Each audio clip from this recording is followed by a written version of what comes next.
Effective communication is the cornerstone of success in every area of life, personal, professional, and beyond. Yet, it's a skill many of us take for granted or fail to develop fully. The way we communicate shapes our relationships, influences how others perceive us, and determines the quality of our interactions. But communication isn't just about speaking clearly or getting our message across. It's about understanding others, listening actively, and knowing how to respond in ways that foster connection, trust, and mutual respect. In this book, we'll explore the art of effective communication and how mastering it can unlock opportunities you never thought possible. Whether you're navigating complex conversations with a colleague, strengthening your relationships with family and friends, or learning how to present yourself confidently in any setting, the principles we'll cover will equip you with the tools to communicate with purpose, clarity, and influence. What you'll discover here is not just theoretical knowledge, but practical, actionable advice you can start applying right away. You'll learn how to handle difficult conversations without escalating conflict, how to listen in a way that makes people feel valued, and how to speak with confidence without coming across as arrogant. The goal is simple: to help you understand the impact of your words and actions and give you the strategies to use them to create better outcomes in every interaction. By the time you finish this book, you'll have a deeper understanding of how to communicate effectively with anyone, in any situation. This isn't just about improving your speech or perfecting your body language. It's about mastering a skill that will open doors, strengthen your relationships, and ultimately drive your success. The principles you'll learn will give you a competitive edge in the workplace, enhance your personal life, and lead to stronger, more meaningful connections with those around you. Communication is the key to achieving lasting success, and the journey to mastering it starts here.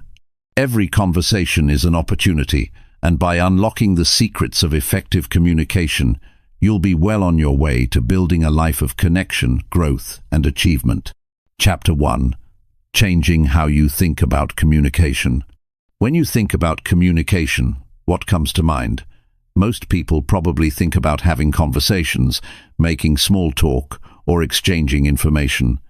But the truth is, communication is much more than just talking. It's the way we connect with the world around us, the way we form relationships, the way we solve problems, and even the way we shape our lives.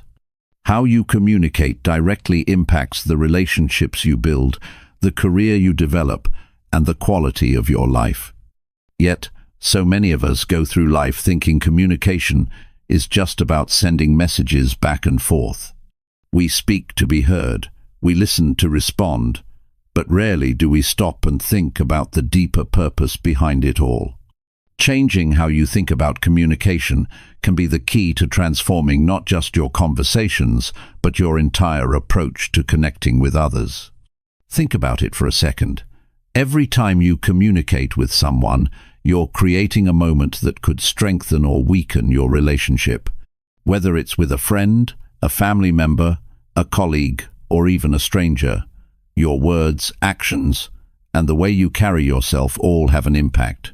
Communication isn't just about exchanging information, it's about creating bonds, understanding others, and expressing yourself clearly. When you start looking at communication this way, everything changes. You stop seeing communication as something you do and start seeing it as a tool that builds something. You begin to understand that your words, tone, body language, and even your silence are powerful tools for creating connection, trust, and understanding. When you speak with intention, every conversation becomes an opportunity for deeper connection and growth. Consider how many times you've had a conversation where you walked away thinking, "I didn't really connect with that person," or "I didn't get my point across clearly," or maybe you've had times when someone else's words made you feel dismissed, misunderstood, or disconnected. We all have these experiences, but often we don't take the time to figure out why. What went wrong? And more importantly, how can we prevent it from happening again? Changing how you think about communication is the first step in becoming more effective in your conversations. It's about realizing that communication is not a one-way street. It's not just about getting your own point across. It's about creating a space where both sides feel heard, understood, and respected. Effective communication is a partnership between two or more people, and it requires active involvement, awareness, and care from everyone involved. In every conversation, the goal should not just be to talk, but to connect.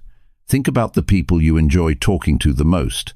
They aren't necessarily the ones who talk the most or dominate the conversation. In fact, the best communicators are often the ones who listen the most.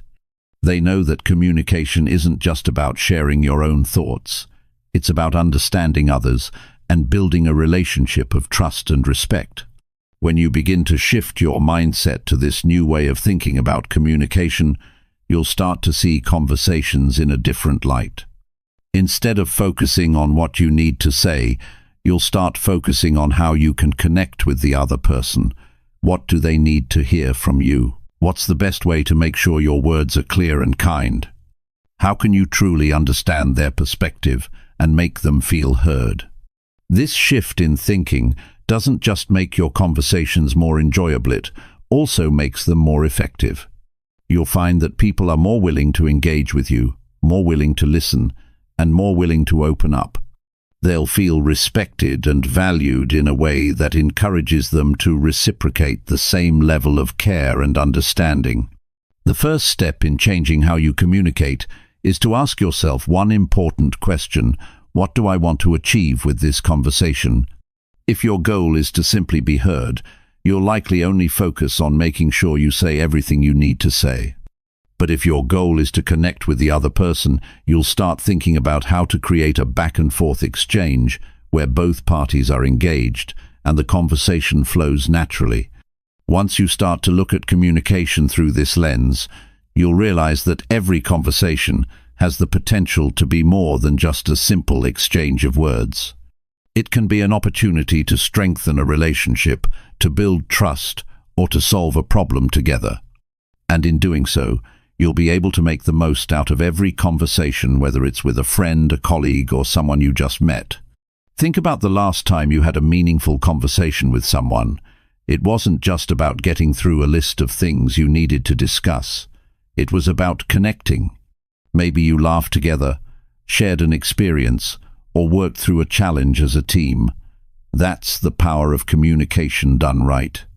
Now imagine how many more of those moments you could create if you approached every conversation with this new mindset. You would have better relationships with the people you care about, more success at work, and greater influence over time.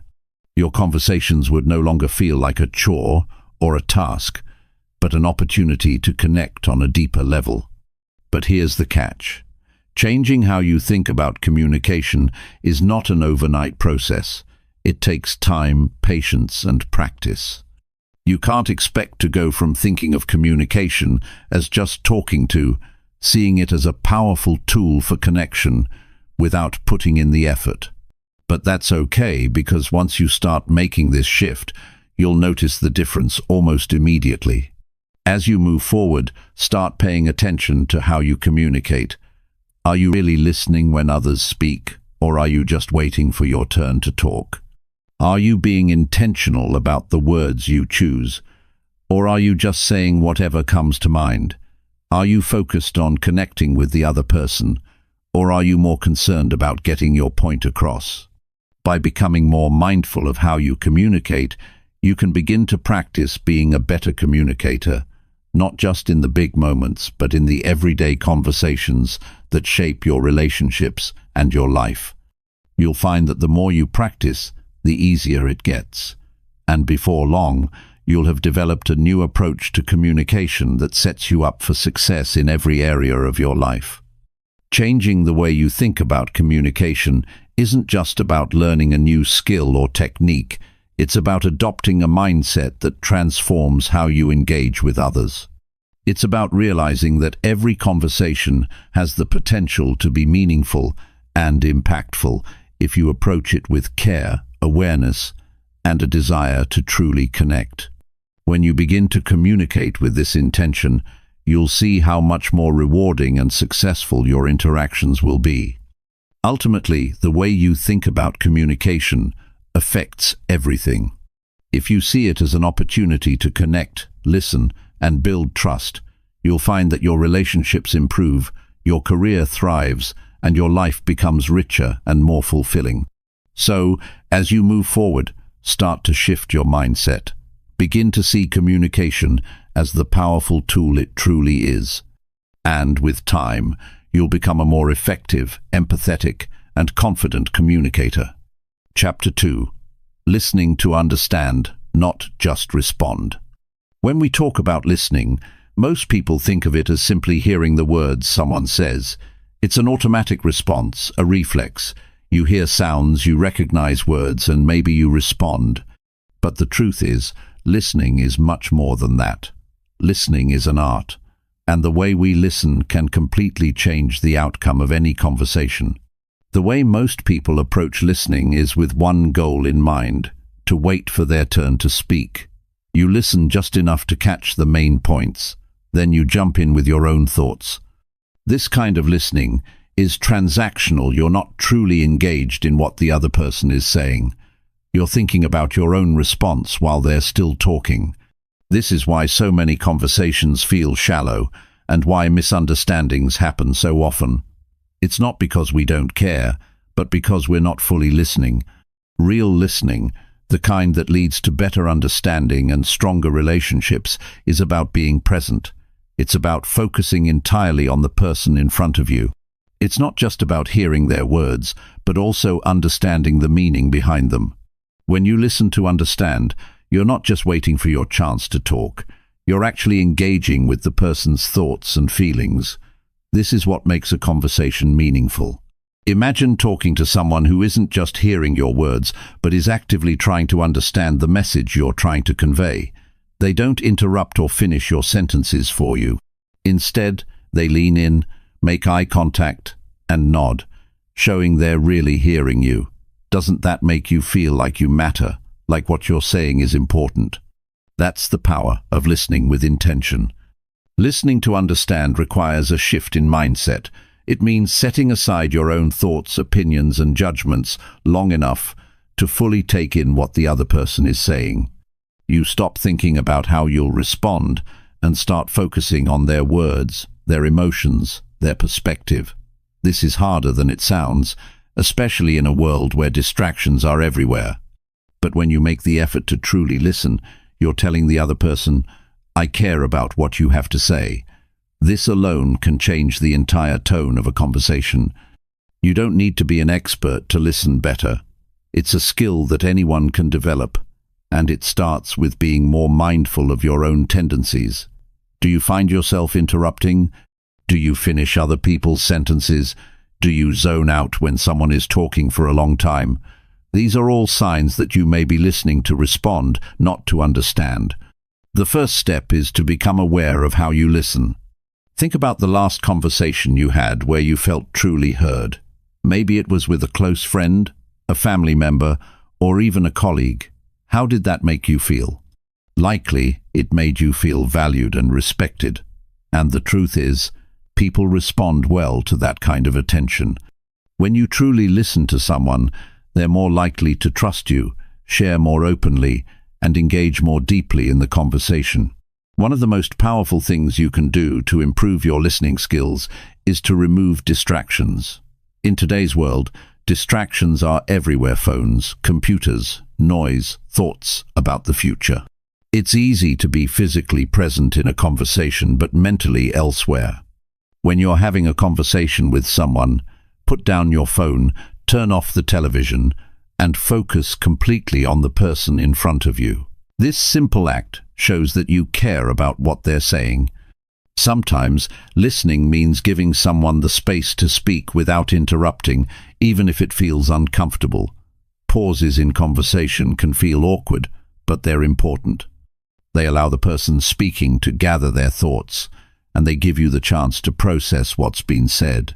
Instead of rushing to fill the silence with your own words, Take a moment to reflect on what you've heard. When you give someone that kind of attention, they feel valued. And it's in these moments of thoughtful listening that deeper connections are built. It's also important to listen with empathy. Empathy is the ability to understand and share the feelings of another person. It's one thing to hear someone's words. It's another to understand how they feel while saying them. Maybe someone is frustrated, sad, or excited. By listening with empathy, you can pick up on the emotions behind the words and respond in a way that shows you truly understand them. Have you ever had a conversation where you're speaking about something personal and the other person seems completely disconnected? They might nod their head, but you can tell they're not really hearing you. It's frustrating, right? It's because they're not listening with empathy. They're not tuned into your emotions, and as a result, the connection between you starts to fade. On the other hand, when someone listens with empathy, it's like they're right there with you, feeling what you feel. It builds trust and strengthens the relationship. Another aspect of listening is being patient. We often have a tendency to want to fix problems or offer solutions as soon as someone starts speaking. But sometimes people don't need solutions, they just need to be heard. When someone is sharing a problem with you, try to resist the urge to immediately jump in with advice. Instead, focus on listening to their feelings and offering your support by simply being present. Sometimes, the most powerful thing you can do is just listen. Effective listening also involves asking the right questions. When you listen to understand, you can ask questions that encourage deeper conversation and help clarify the other person's point of view. It's not about interrogation, it's about showing genuine interest in what they're saying. Questions like, "How did that make you feel?" or "Can you tell me more about that?" open the door for deeper discussion and show that you're fully engaged in the conversation. It's easy to think that listening is just passive, that you're just sitting there absorbing information. But the truth is, listening is an active process. It requires your full attention and a willingness to engage. You can't listen to understand if your mind is wandering or if you're already thinking about the next thing you're going to say. It requires discipline and a commitment to truly connect with the person you're talking to. When you listen with intention, you're not just hearing words, you're understanding the person behind those words. Listening to understand also improves your ability to communicate effectively. When you take the time to fully understand someone's point of view, it becomes much easier to respond in a way that's thoughtful and considerate. You can build on what they've said instead of jumping to conclusions or offering irrelevant responses. This makes conversations more productive, less frustrating, and more enjoyable for everyone involved. The power of listening goes beyond just improving conversations. It can also change the way people see you. When you consistently listen with empathy, attention, and care, people begin to trust you more. They'll feel heard and understood, and this leads to stronger relationships, whether personal or professional. People are naturally drawn to those who make them feel seen and valued. So, how do you start practicing listening to understand? It begins with being mindful of your own behavior. Pay attention to how often you interrupt or zone out. Challenge yourself to really focus on the speaker and their message. If your mind starts to wander, gently bring it back to the conversation. Practice empathy by trying to tune into the emotions behind the words. When you listen deeply, you create an environment where people feel safe, valued, and respected. By learning to listen not just with your ears but with your heart and mind, you'll become a better communicator, a better friend, a better partner, and a better leader. You'll find that people open up to you more, share more honestly, and connect with you on a deeper level. And the best part? You'll begin to notice the difference in how your relationships evolve, becoming stronger, more trusting, and more fulfilling. Chapter 3. Your body speaks too. Pay attention. When you're talking to someone, it's not just the words that matter. What you say is important, but how you say it can make all the difference. Communication goes far beyond speech. Your body is constantly speaking, even when your mouth isn't moving. The way you carry yourself, the way you stand or sit, the gestures you use, your facial expressions, these things can either reinforce what you're saying or completely undermine it. Think about it. Have you ever spoken to someone who said all the right things but their body language just didn't match? Maybe their arms were crossed, they weren't making eye contact, or they were looking at their phone while you were talking. Even though the words they were using might have been polite or caring, their body was telling a completely different story. Your body speaks volumes. In fact, it often communicates more clearly than the words you use. Body language has a way of revealing emotions, intentions, and attitudes, sometimes even when you don't realize it. You might be saying one thing, but if your body is saying something else, that's what people will pick up on. It's a natural response. We all do it, whether we realize it or not. If you're telling someone you're interested in what they're saying, but you're slouching or fidgeting, the person you're talking to will likely feel that you're not really engaged. Your body is sending a message that doesn't match your words, and that can lead to confusion or even distrust. This is why paying attention to your body language is just as important as being mindful of your words. If you want to connect with people on a deeper level, you have to communicate clearly with both your words and your body. If your physical cues and verbal cues are aligned, the person you're communicating with is more likely to believe and trust you. But if they're mismatched, it can cause a disconnect. You might say, "I'm fine," but if your posture is tense and your arms are crossed, it's pretty obvious that you're not fine. People tend to trust body language over words because it's harder to fake. The first thing to understand about body language is that it's often unconscious. Most of us don't think about it until we're in a situation where we need to be more aware of it. But once you start paying attention, you'll begin to notice that your body is always speaking. Whether you're sitting in a meeting, having a casual conversation with a friend, or interacting with a stranger, your body is sending signals. For example, eye contact is one of the most important forms of nonverbal communication. When you look someone in the eye, you're not just acknowledging them, you're showing that you're present, engaged, and interested. Avoiding eye contact, on the other hand, can come across as evasive or disinterested.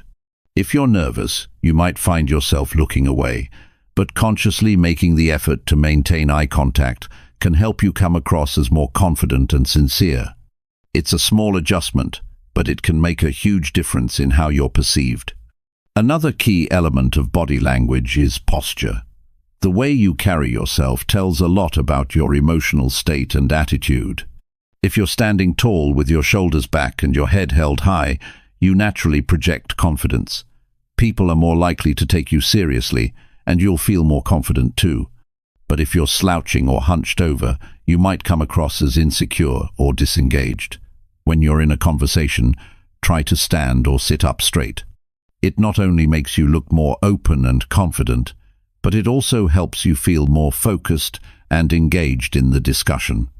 Your hands can also be a powerful tool in communication. How often do you find yourself using your hands to emphasize what you're saying? Hand gestures can help reinforce your words, making your message more memorable and clear. But, like anything else, too much can be distracting. For example, if you're gesturing constantly while speaking, it might make you seem nervous or like you're trying too hard to communicate something. On the flip side, keeping your hands still can sometimes come across as stiff or overly formal. The key is finding balance. Use your hands to help tell your story, but don't let them overshadow your words. Facial expressions also play a huge role in communication. Think about how often your face gives away your emotions without you even realizing it. A smile can put someone at ease and convey warmth, while a furrowed brow can signal confusion or concern. When someone is talking to you, your facial expressions should align with what they're saying. If they're sharing something happy or exciting, a smile or raised eyebrows can show that you're engaged and happy for them. If the conversation takes a more serious turn, your facial expressions should shift accordingly. Your face is one of the first things people read to understand how you feel about a conversation. Even things like your tone of voice and breathing patterns are part of your body language. The way you speak, whether it's fast and rushed or slow and deliberate, can signal your mood or level of engagement. If your voice is high-pitched and shaky, people might perceive you as nervous or uncertain. If you speak slowly and calmly, you'll likely come across as more confident and in control. Your breath, too, can communicate a lot about your emotions.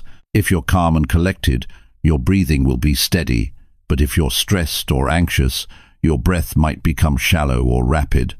Be mindful of your tone and pace. They can help you convey a sense of calm and confidence. Body language also includes how you physically position yourself in a conversation. Proximity and personal space matter.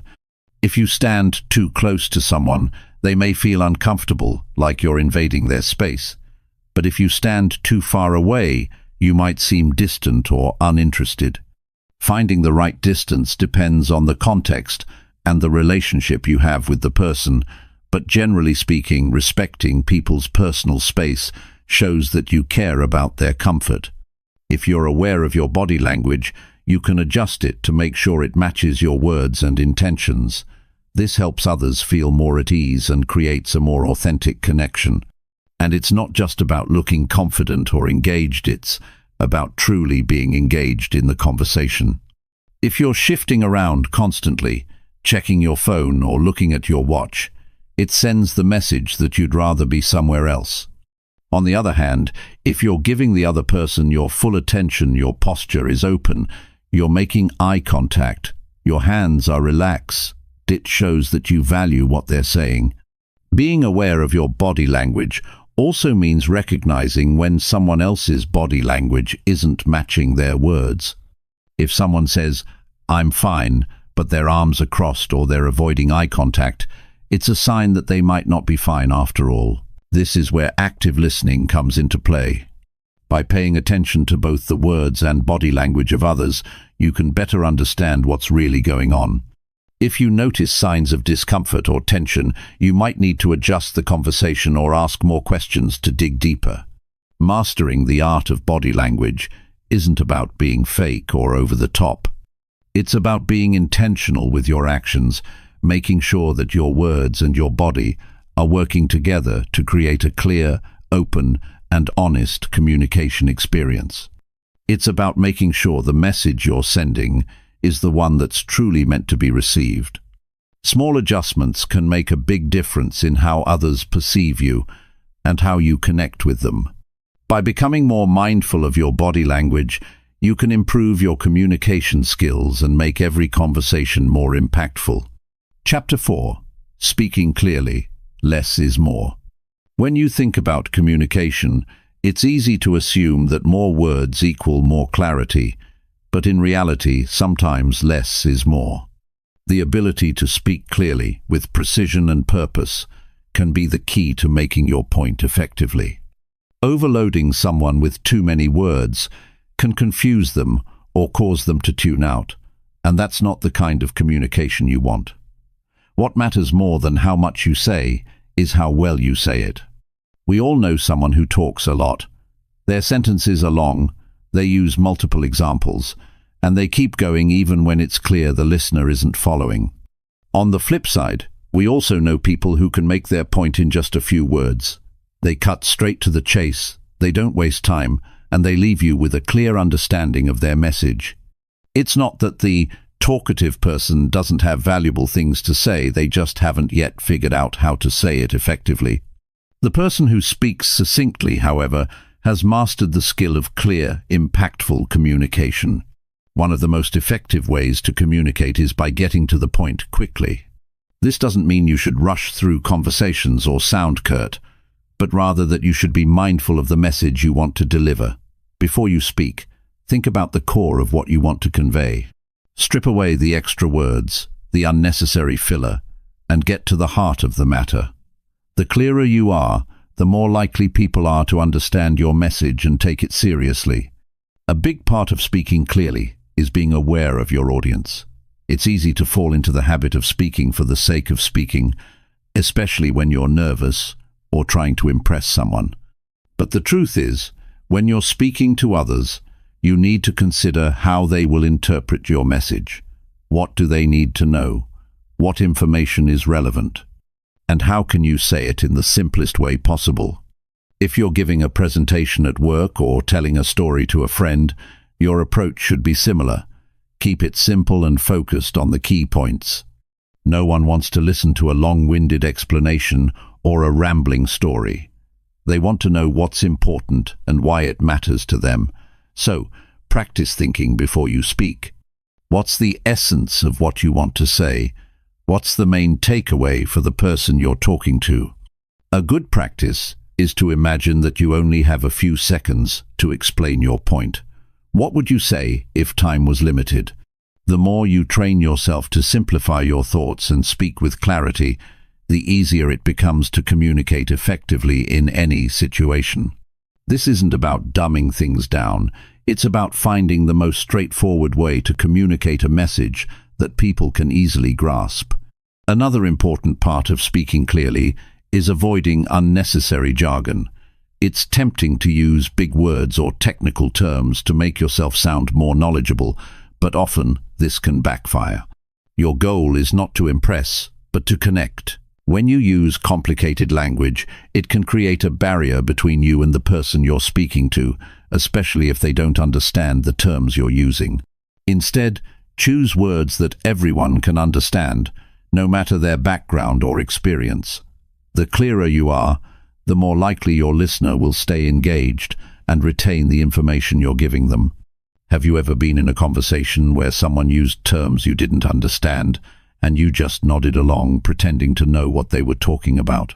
It's a common experience, and it doesn't feel good. Now imagine the opposite. A person speaks to you in a way that is approachable, that uses language you can relate to. It feels comfortable and natural. That's the kind of communication that makes a real impact. The way you structure your thoughts also plays a huge role in clarity. When you're trying to get a message across, it's easy to get sidetracked by tangents or irrelevant details. To keep things clear, you need to organize your thoughts before you speak.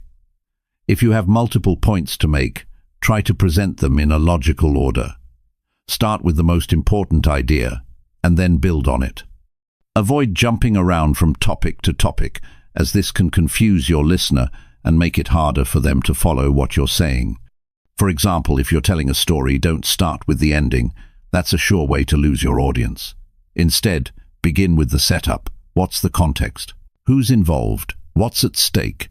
Once you've established that, you can move into the events that unfold and then finish with the conclusion. When you follow this structure, your listener can track your thoughts and understand where you're going with the conversation. Another strategy for clear communication is the power of pauses. We live in a fast-paced world, and many of us are in the habit of speaking quickly and filling silence with more words. But taking a moment to pause can actually make your words more impactful. A well-timed pause gives your listener a moment to process what you've just said.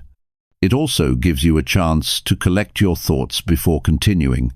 Instead of rushing through your point, slow down, take a breath, and allow your words to sink in. Pauses also give you the opportunity to emphasize important points. If you've just said something significant, don't rush on to the next thought. Take a moment to let the importance of your words land. This not only gives your listener time to reflect on what you've said, but also shows that you value your message and want to make sure it's understood. Being clear doesn't mean you have to be overly formal. Communication is much more than just getting facts across. It's about building connections. The more natural and genuine you are, the more likely it is that your message will be received. So don't worry too much about perfecting every sentence. Instead, focus on delivering your thoughts in a way that is honest, direct, and relatable. Sometimes, simplicity can be the hardest part. It's easy to overcomplicate things or get caught up in trying to sound impressive. But speaking clearly is about cutting through the noise and focusing on what really matters. The next time you're in a conversation, whether it's casual or important. Think about how you can make your message as straightforward as possible. What can you take out? What's unnecessary? Clarity is not about saying everything you know, it's about saying exactly what needs to be said. One more thing to keep in mind is that speaking clearly also means speaking confidently. When you know what you're saying and you've organized your thoughts, you'll naturally feel more confident. And confidence has a huge impact on how your words are received. If you're unsure of yourself, your listener might also feel unsure. But if you speak with assurance, even if it's just by being clear and concise, your message will have more weight. The key to effective communication lies in understanding that less really is more. You don't have to say everything to get your point across. When you speak clearly, with purpose and focus, you not only make it easier for others to understand you, but you also show respect for their time and attention. Whether you're having a casual conversation or delivering a serious message, the ability to speak with clarity can be the difference between being heard and being ignored. So the next time you speak, ask yourself, what's the main idea here? What's the simplest way to say it? When you start answering these questions, you'll find that communication becomes not only more effective, but also more enjoyable. Chapter 5. Handling tough talks without the drama. Difficult conversations are a part of life, whether you're dealing with a disagreement at work, a tough talk with a friend, or a challenging discussion with a loved one. These moments can be uncomfortable, and if handled poorly, they can quickly escalate into something more stressful than it needs to be. But the ability to manage tough conversations effectively is a skill that can transform relationships, both personally and professionally. It's not about avoiding difficult topics. It's about approaching them in a way that promotes understanding, respect, and resolution. The first thing to remember when you're facing a tough conversation is that your mindset matters. If you enter the conversation with the assumption that it's going to be an argument or that the other person will get defensive, it's almost guaranteed that things will go poorly. But if you go in with an open mind, willing to listen and willing to find common ground, the outcome can be very different. The way you frame the conversation in your mind is the first step in how it will unfold. Before you even start the conversation, take a moment to consider the perspective of the other person. What might they be feeling? Why are they reacting the way they are? We often approach tough conversations from our own point of view, assuming that we are right and the other person is wrong. But this can close us off from understanding the true issue. If you make an effort to approach the situation with empathy and an understanding of the other person's perspective, you can significantly reduce the tension and increase the chances of finding a solution.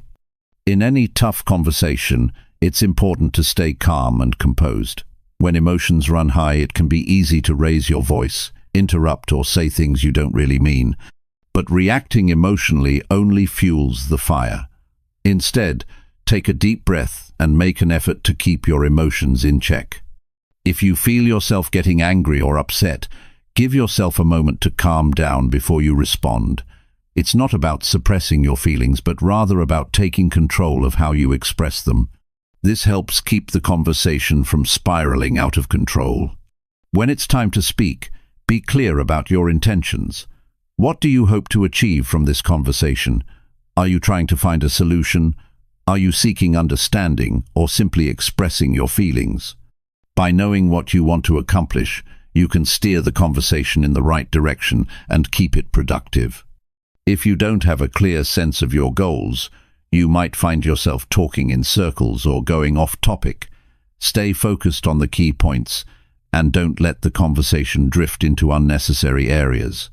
Another important strategy when managing tough conversations is avoiding blame and accusations.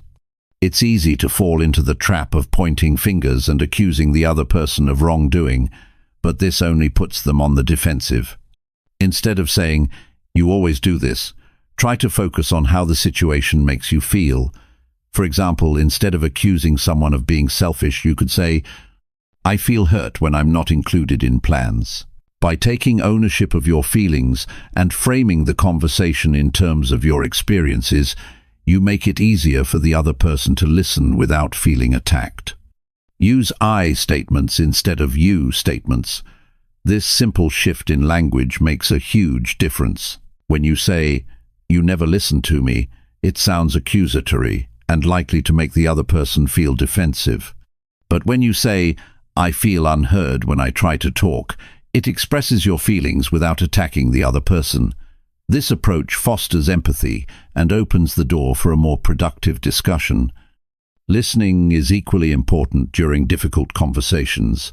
It's easy to get caught up in defending yourself or making your point, but true communication involves listening just as much as it involves speaking.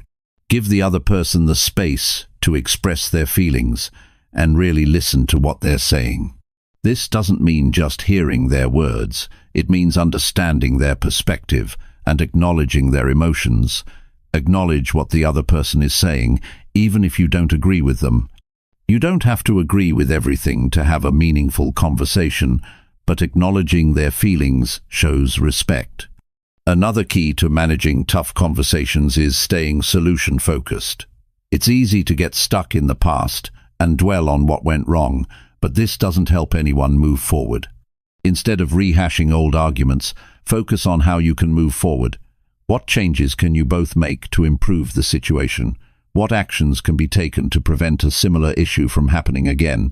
Keeping the conversation centered on solutions helps create a sense of progress and shows that you are both interested in resolving the issue rather than just airing grievances.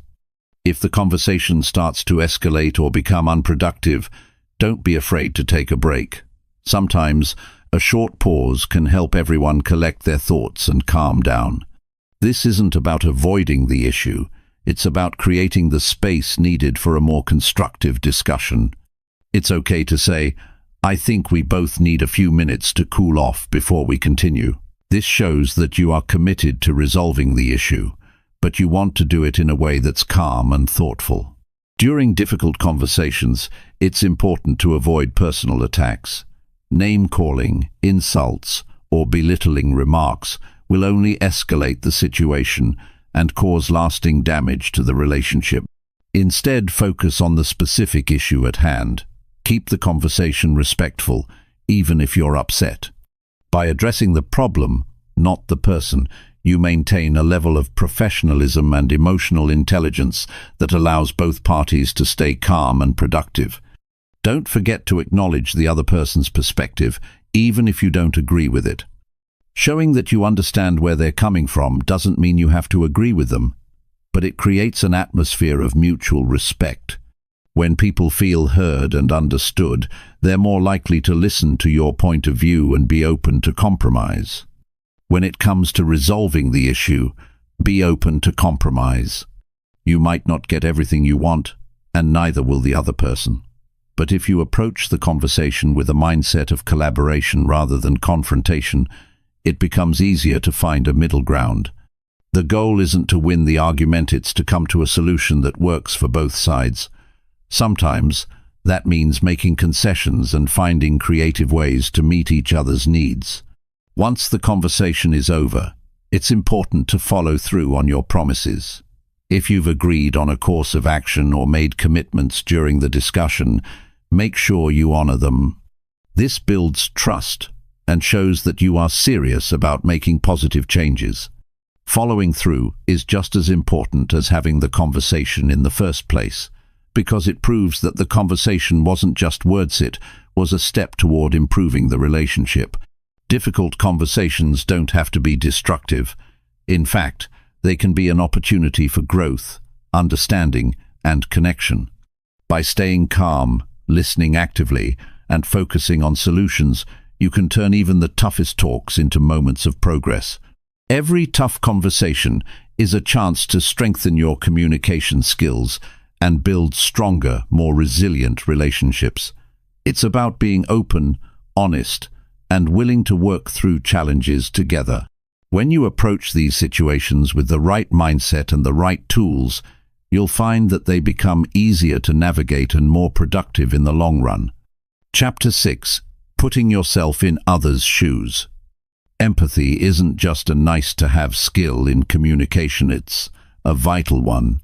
If you want to really connect with others, especially when you're dealing with difficult or complex situations, the ability to put yourself in someone else's shoes is invaluable.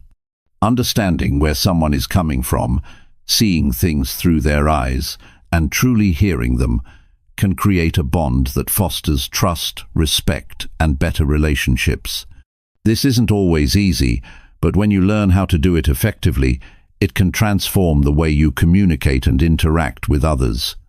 When you think about empathy, it's more than just feeling bad when someone else is upset. It's about actively trying to understand their feelings, thoughts, and perspective, and responding in a way that acknowledges their experience. Sometimes, it's not even about offering solutions. Sometimes, it's about listening without judgment and allowing the other person to feel heard and validated. Empathy is not about agreeing with everything the other person says or does, but about understanding their emotions and viewpoints, even when they differ from your own. One of the first steps in being more empathetic is taking the time to listen, not just listening to respond, but truly listening to understand. So often, when we're having a conversation, we're already thinking about what we're going to say next. We're so focused on crafting our response that we miss the full depth of what the other person is saying. This can lead to misunderstandings or frustration because the other person may feel that they weren't really heard.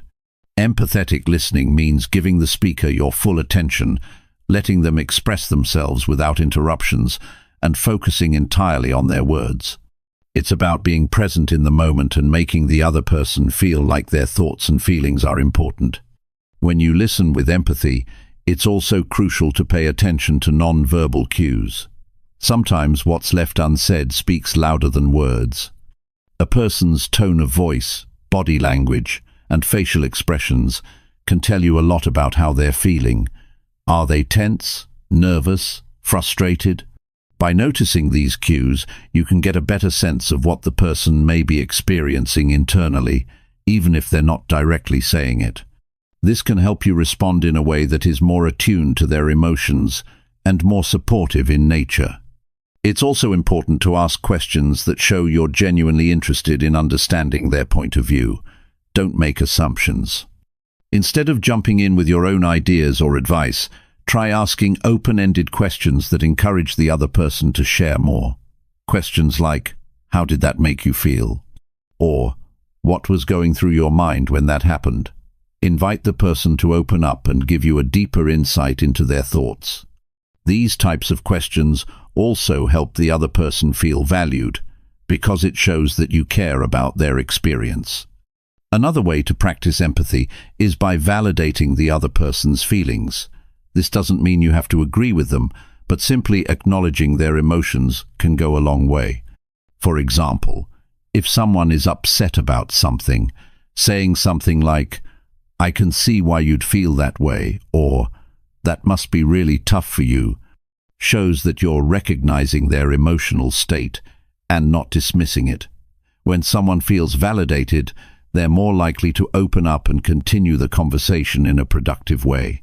It also helps to reduce the emotional tension that can arise in difficult discussions, because it creates a safe space where feelings are acknowledged instead of ignored or minimized. In some situations, people may not want you to fix their problems. They may just want to be heard, to feel understood. Offering advice too quickly can sometimes be counterproductive, especially if the other person just needs to vent or process their emotions. Instead of jumping straight into problem-solving mode, try simply acknowledging what they're saying and expressing understanding. You might say something like, "I can't imagine how hard that must be for you," or "That sounds really challenging." This allows the person to feel supported without immediately feeling the pressure of having to fix the situation. Empathy also requires a degree of patience. Not everyone is going to open up right away, and sometimes people need time to express themselves. They might not have the right words, or they might be afraid of being judged. By giving them the space they need and showing that you're willing to listen without rushing them, you help build a sense of trust. Patience also helps you avoid jumping to conclusions or reacting too quickly.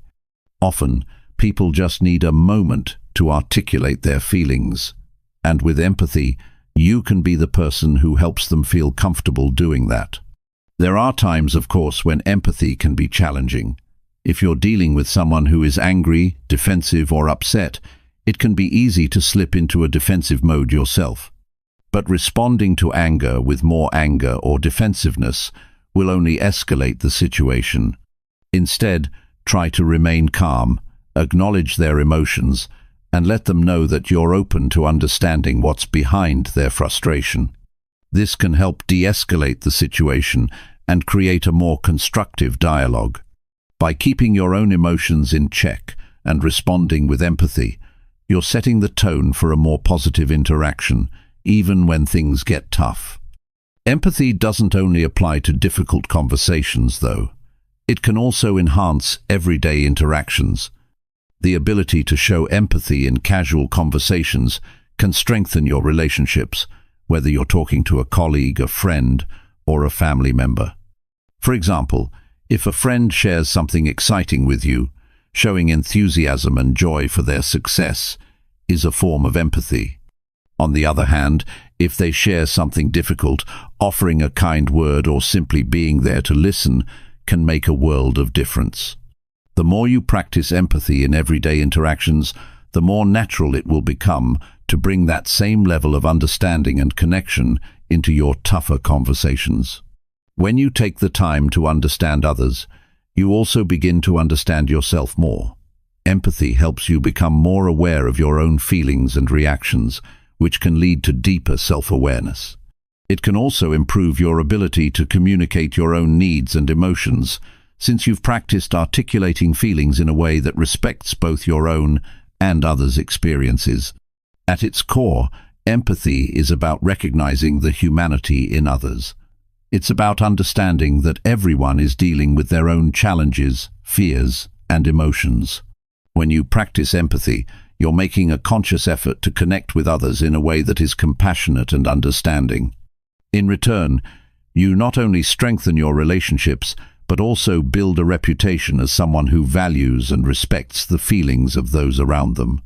The more you practice empathy, the more naturally it will become a part of your communication. You'll start to notice the subtle cues people give off, the emotions that lie beneath their words, and the deeper meaning behind their actions. By being attentive, patient, and open to understanding, you'll find that your relationships become more meaningful and your ability to communicate improves. Empathy is a powerful tool that has the potential to transform how you connect with others and ultimately to build stronger, more positive relationships in every area of your life. Chapter 7. Practice makes perfect. Improving every day. Improving communication is a gradual process and one that requires ongoing effort. You're not going to suddenly become an expert communicator overnight. But the good news is, with consistent practice, you can make meaningful progress. This is why daily effort is so important. Just like anything in life, the more you practice, the better you get. Communication is no different. It's easy to think that you've got it all figured out after a few successful interactions. But the truth is, the best communicators are always refining their skills. It's easy to fall into a routine where you don't actively think about your communication. You get comfortable, and before you know it, you're back to your old habits, interrupting others, speaking too fast, not listening, or letting emotions take control. To break free from this, you need to make conscious effort every day. It's not enough to expect improvement just by hoping for it. The key is to integrate small practices into your day-to-day interactions so that it becomes second nature. One powerful way to improve your communication skills is by taking time every day to listen. It sounds simple, but this is often overlooked. We're constantly distracted by our phones, emails, and other external noise, so we don't always give people the attention they deserve when they're speaking to us. To truly improve, you need to commit to really listening in every conversation. This means giving your full attention, putting down your phone, and tuning out distractions. The more you focus on the person in front of you, the more you'll understand their message, and the more effectively you'll be able to respond. A daily habit of practicing active listening can make a huge difference. Active listening involves not just hearing the words, but understanding the feelings and ideas behind them. It's about engaging with the speaker, asking clarifying questions when you're unsure, and reflecting back what you've heard to make sure you've understood correctly. By practicing active listening every day, you'll start to notice patterns in the way people communicate. You'll be better at recognizing emotions and intentions, which will make you more effective in responding. Another essential part of improving communication is being mindful of your body language. It's not just about what you say, but how you say it. Your posture, eye contact, facial expressions and gestures all convey important messages that can either support or contradict your words. If you're speaking in a confident tone but avoiding eye contact or crossing your arms, it sends mixed signals.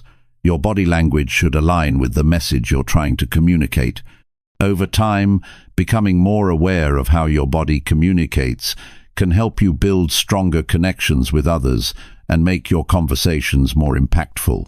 One way to practice this is by recording yourself during conversations or presentations. You can do this when you're speaking to a friend, a colleague, or even in a mirror. Watching yourself communicate will give you insights into your body language and how you come across to others.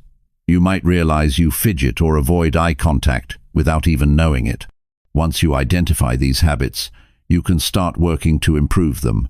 The more you become aware of your nonverbal cues, the more confident and authentic your communication will be. Another key element of improvement is gaining feedback from others. The people around you, friends, family, colleagues, can be valuable sources of insight into your communication style. Sometimes we don't realize our own communication flaws because we're too close to the situation. Asking for feedback can help you identify areas for improvement that you might not notice on your own. It could be something as simple as the tone you use when you're stressed, or how you interrupt people without meaning to. Ask others for honest input on how you come across in conversations and use their feedback to refine your skills. It's also helpful to set small goals for yourself when practicing communication. Instead of trying to overhaul everything at once, focus on one aspect of communication at a time. For example, you might decide to work on listening more intently during your meetings at work, or you could commit to speaking more slowly when you're explaining something important.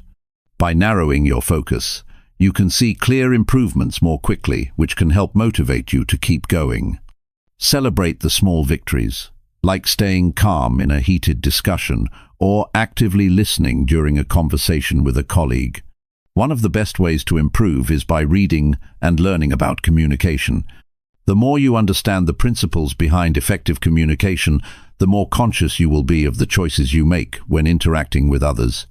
There are countless books, articles, and podcasts out there that focus on communication skills. Reading about different strategies and techniques can provide you with new ideas to try. It can also help you develop a deeper understanding of why people communicate the way they do, which will make you more empathetic and adaptable in your own interactions. Every time you engage with someone, it's an opportunity to practice and refine your communication skills. The more you put them into action, the more naturally they'll come. Communication doesn't just happen when you're having a big conversation. It's a part of everything you do. Whether you're sending a quick text, giving a presentation, or catching up with a friend, each moment is an opportunity to practice. Over time, you'll develop the confidence and skills to handle all sorts of conversations with ease. To keep yourself on track, review your progress regularly. At the end of each day, take a moment to think about the conversations you had and how you could have communicated more effectively. Were there moments when you could have listened better or been more mindful of your tone? Were there areas where you felt like you could have been clearer in expressing your ideas? Reflecting on your daily interactions helps you identify areas for improvement and make small adjustments for the future. The more you review your progress, the faster you'll grow as a communicator. Remember, improvement doesn't always happen in leaps and bounds. Sometimes it's a matter of small, consistent changes that accumulate over time. You may not see huge changes right away, but every day you put in the effort, you're making progress. Just like working out, it's the steady, consistent effort that pays off in the long run. So don't get discouraged if you don't notice drastic changes immediately. Keep practicing, stay patient with yourself, and trust that the work you put in today will pay off tomorrow. The journey to better communication is a lifelong process. It's not something you can master and then stop practicing. The best communicators continue to learn, grow, and refine their skills throughout their lives. So make it a daily habit. Engage fully in every conversation, listen attentively, be mindful of how you're presenting yourself, and continue seeking feedback from those around you. Over time, these small efforts will add up and make you a more confident, effective communicator. And when you communicate better, you'll notice that your relationships, both personal and professional, will grow stronger and more meaningful as a result. Chapter 8. Be yourself. Authentic communication wins. When it comes to communication, one of the most powerful things you can do is be yourself. Authenticity is key. If you're trying to communicate in a way that feels forced or doesn't align with who you are, people can sense that, and when they do, it creates a disconnect. Whether you're speaking with friends, family, co-workers, or even strangers, the more authentic you are, the more effective your communication will be. It's that simple. But being yourself isn't always easy, especially when you feel pressure to fit in or to present a certain image. It's natural to want to impress others, to speak in a way that makes you seem smarter or more put together, or to sound like someone you admire. But trying to be someone else or pretending to know more than you do only leads to confusion and a lack of genuine connection. It's not sustainable. If you want your conversations to be meaningful, they need to be real. They need to come from a place of honesty and openness. Authenticity in communication isn't just about being true to yourself. It's about being vulnerable. Being real means showing up as you are, flaws and all, without trying to hide behind a facade. It's okay to admit when you don't know something, or when you're confused. It's okay to express uncertainty or to ask questions. In fact, people often appreciate it when you're willing to be vulnerable and admit your limitations. It makes you more relatable. When you're authentic, you're giving others the permission to be authentic too. You create a space for openness and honesty that allows for deeper, more genuine connections. In the process of becoming more authentic, it's important to acknowledge the difference between being yourself and being selfish. Authentic communication doesn't mean saying whatever comes to mind without consideration for the other person's feelings. It's about sharing your thoughts and feelings honestly, but in a way that respects others. Being yourself doesn't mean disregarding someone else's perspective or dominating the conversation. It means expressing yourself in a way that is clear, respectful, and considerate. Communication is a two-way street. The goal isn't just to express your own thoughts, but also to listen and understand the other person's. Being authentic also involves being transparent. You don't have to hide your intentions, your beliefs, or your values. When you speak from a place of honesty, your words carry more weight. People trust you more when they know you're being straight with them. This doesn't mean that you should say everything that comes to your mind sometimes. Discretion is necessary, but it does mean being true to your feelings and thoughts. If you're feeling frustrated or excited, let that show. If you're uncertain, say so. Let your emotions inform your communication in a way that feels natural and real. You may find that at first, being truly authentic feels uncomfortable. It can feel risky, especially if you're used to filtering yourself or putting on a certain persona. But over time, the more you practice being authentic, the more comfortable it will become.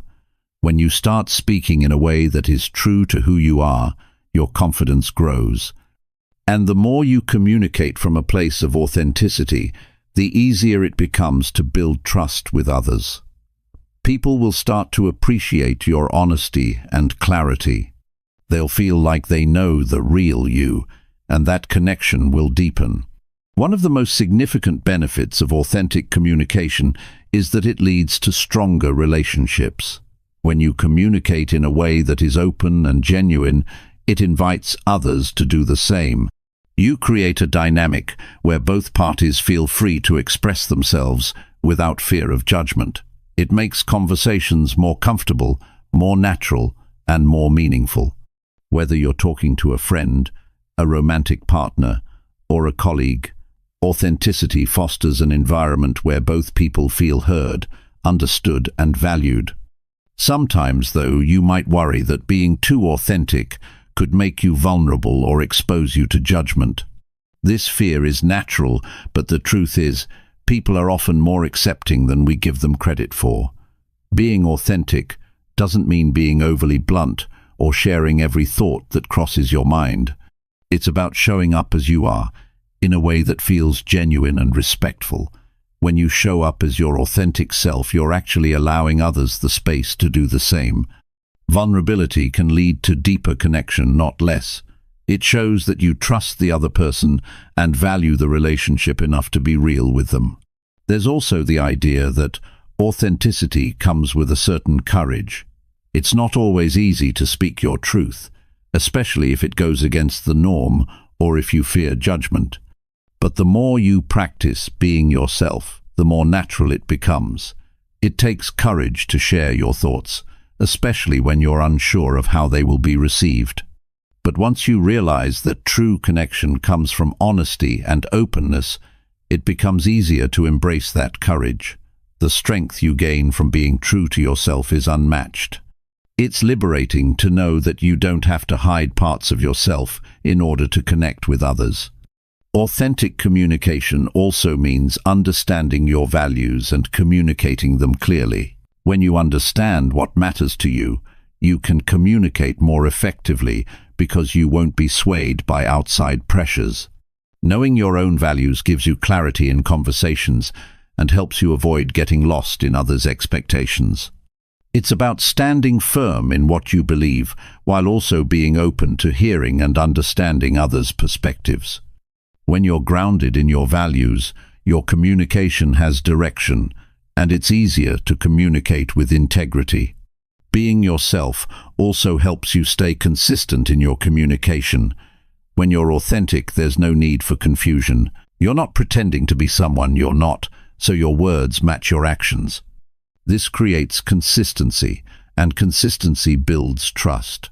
People can rely on you to be the same person every time they interact with you. This reliability strengthens relationships, whether it's in your personal life or at work. At the same time, there's a balance to be found. You can be authentic without being abrasive. Being yourself doesn't mean disregarding the social context or ignoring the feelings of others. It's about being aware of the situation and adapting when necessary. Sometimes being authentic means showing restraint or being tactful. It doesn't mean you say everything on your mind, but it does mean that what you do say is true to who you are and aligned with your values. The more authentic you are, the easier it will be to have meaningful conversations. People will respect you more because you're not putting on an act, and they'll feel more comfortable around you. This fosters a deeper level of trust and connection, and in turn, it leads to better communication because both sides are coming to the table with a sense of openness and honesty. Over time, you'll see that when you communicate from a place of authenticity, the rewards are clear. You'll build stronger, more genuine relationships with others. Your conversations will be more fulfilling because they'll be rooted in truth. And most importantly, you'll feel a sense of peace because you know you're being true to yourself and to those around you. Authenticity in communication doesn't just make you a better communicator, it makes you a better person too. Chapter 9. Speaking with confidence, not arrogance. When you're in a conversation, how you present yourself speaks just as loudly as the words you say. Confidence in communication isn't about being the loudest person in the room or dominating the conversation. It's not about pretending you know everything or coming across as an expert when you're not. True confidence in communication comes from being clear, composed, and comfortable with what you're saying. It's about owning your words and your message without overcompensating or feeling the need to impress. A confident communicator doesn't fumble through their thoughts or try to hide uncertainty. They embrace their ideas and express them clearly.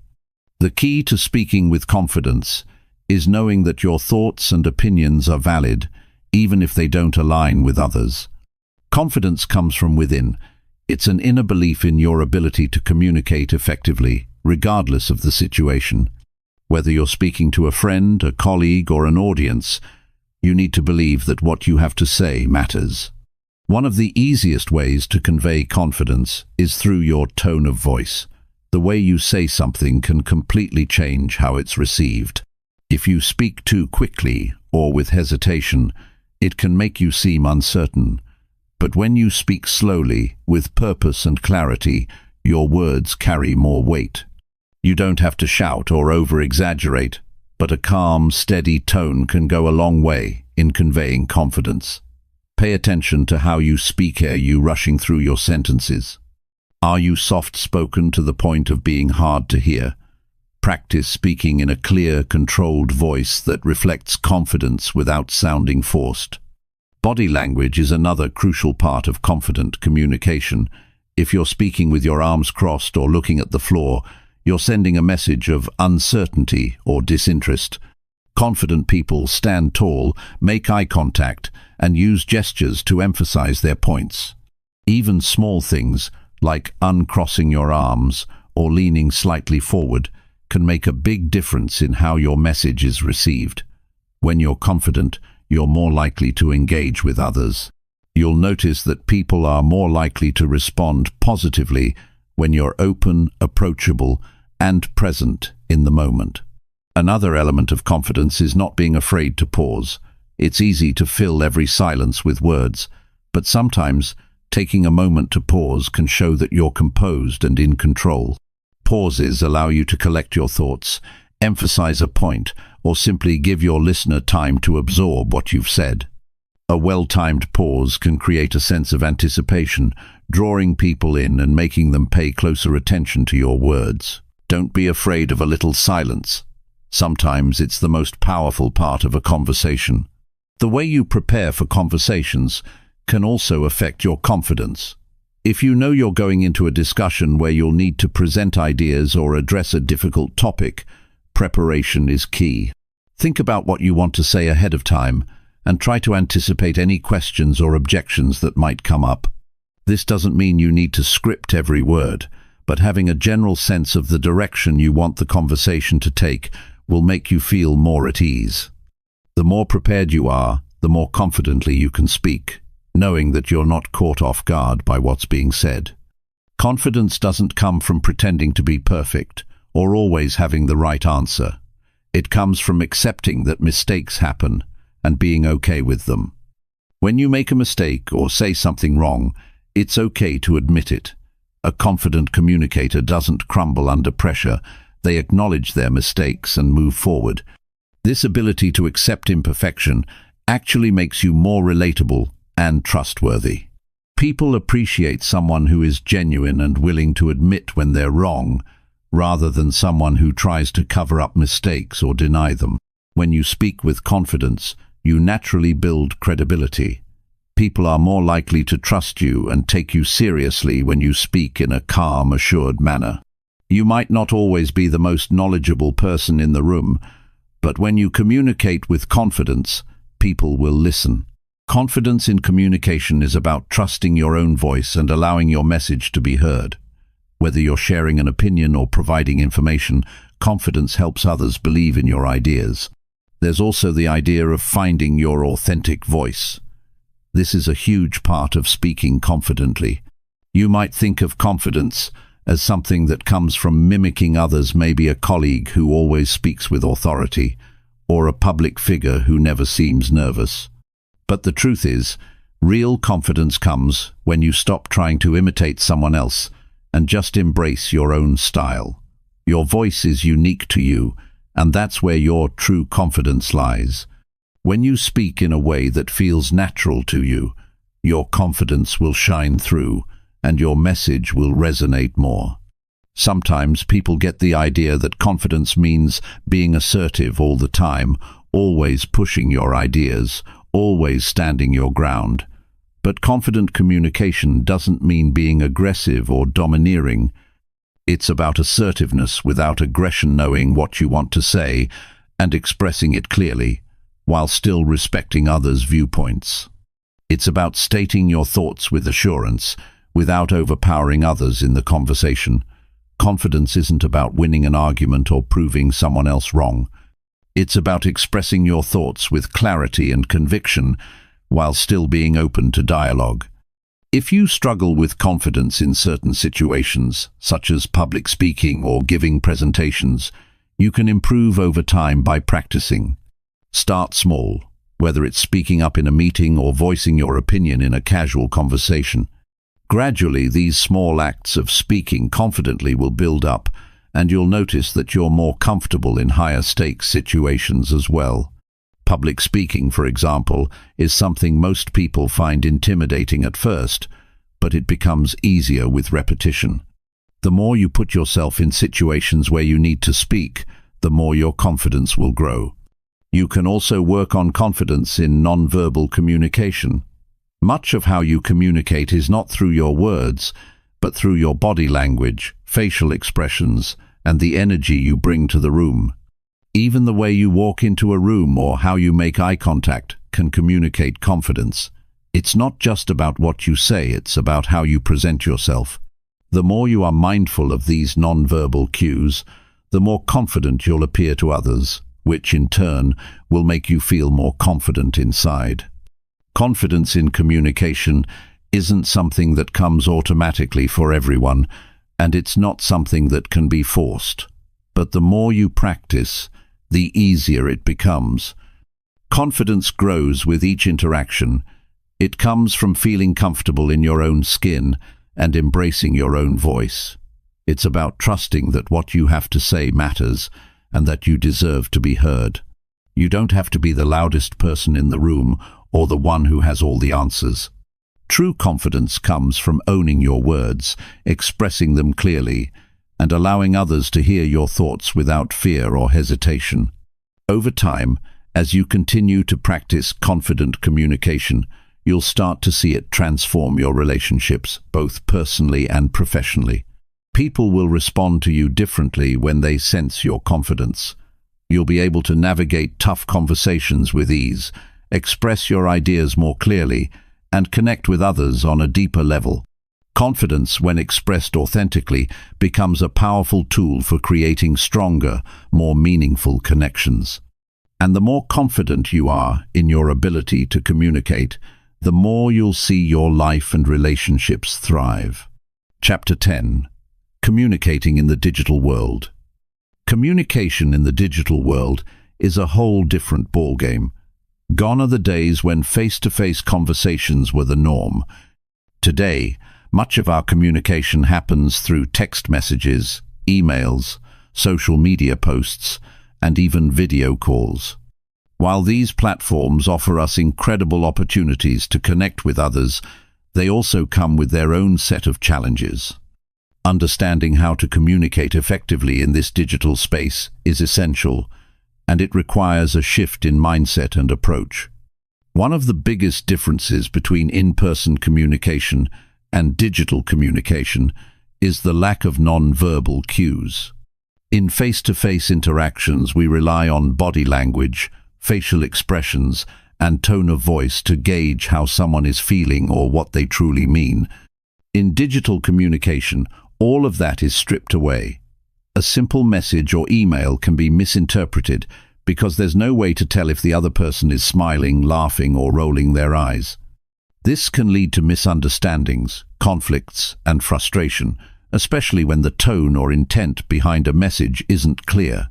The key to effective communication in the digital world is to be extra careful with your words. Without the benefit of facial expressions or body language, the way you phrase things becomes even more important. What might come across as casual or light-hearted in person can sound rude or dismissive in a text or email. This is why it's so important to think about the tone of your messages before hitting send. Ask yourself, how might this be perceived by the person on the other end? Am I being clear and respectful? Do my words reflect my true intent? Taking a moment to reflect on your message before sending it can save you from unnecessary misunderstandings. It's also easy to forget that digital communication doesn't allow for the same back-and-forth rhythm that in-person conversations do. When you're having a conversation face-to-face, there's a natural flow. You speak, they respond, and the back-and-forth continues. In the digital world, however, especially when you're dealing with emails or text messages, there's often a delay. This can lead to frustration, especially if you're waiting for a response or if the other person takes a long time to reply. One of the most important things you can do is be patient and understanding. Remember that the other person might not be sitting right in front of their phone or computer, and their response might take a little longer than you'd like. In addition to patience, clarity is paramount in digital communication. Without the opportunity to ask questions on the spot or clarify misunderstandings immediately, it's easy for your message to get lost in translation. Be as clear and concise as possible and avoid overcomplicating things. It's tempting to include lots of details or explanations, but the more you write, the more potential there is for confusion. Stick to the main points and ensure that your message is easy to understand. If you're making a request or giving instructions, break things down step by step to avoid any ambiguity. Another challenge with digital communication is the risk of misinterpretation. When you don't have the full range of vocal tone and body language to support your message, it's easy for someone to misread your words. For example, a short, blunt message can come across as rude or impatient, even if that wasn't your intention. Emojis, GIFs, and punctuation marks can help convey tone, but they can't always capture the full meaning. If you're ever in doubt, it's worth considering whether a phone call or video chat might be a better option for a more sensitive or important conversation. Sometimes it's easier to understand someone's tone or intent when you can hear their voice or see their face. The digital world also creates an environment where communication is often asynchronous. In other words, you may not always be communicating in real time, and that can create problems, especially when you're trying to coordinate with others. For example, in a work setting, emails or project management platforms might not provide instant responses, which can slow things down. It's essential to manage expectations in this space. If you need an immediate response, make sure to note that in your message. Use phrases like, "Please reply as soon as possible," or "Looking forward to your response today." Conversely, if you don't need an immediate reply, let the other person know that they can take their time to respond. Context plays a significant role in digital communication, and without it, things can get easily misunderstood. When you're sending a message or email, be aware of the context in which you're communicating. Are you responding to a work email? Are you having a casual chat with a friend? The context will dictate the tone and level of formality your message should have.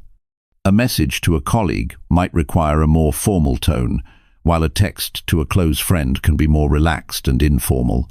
Misjudging the tone of your message based on context can lead to awkward situations or confusion. In professional settings, it's often better to err on the side of caution and use a more formal tone.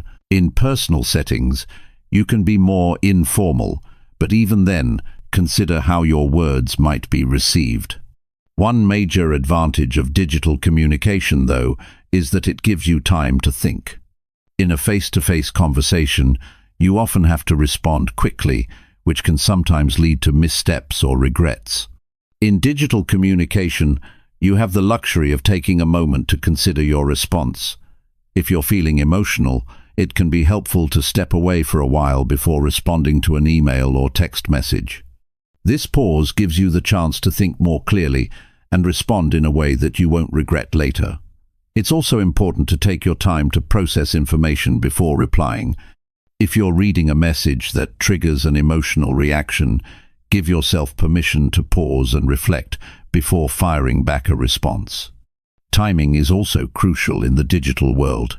Some messages are time-sensitive, and responding in a timely manner can prevent unnecessary delays or complications. In work settings, for instance, delayed responses can slow down progress and create frustration. On the other hand, in more casual or personal conversations, waiting a little longer to respond may be perfectly fine.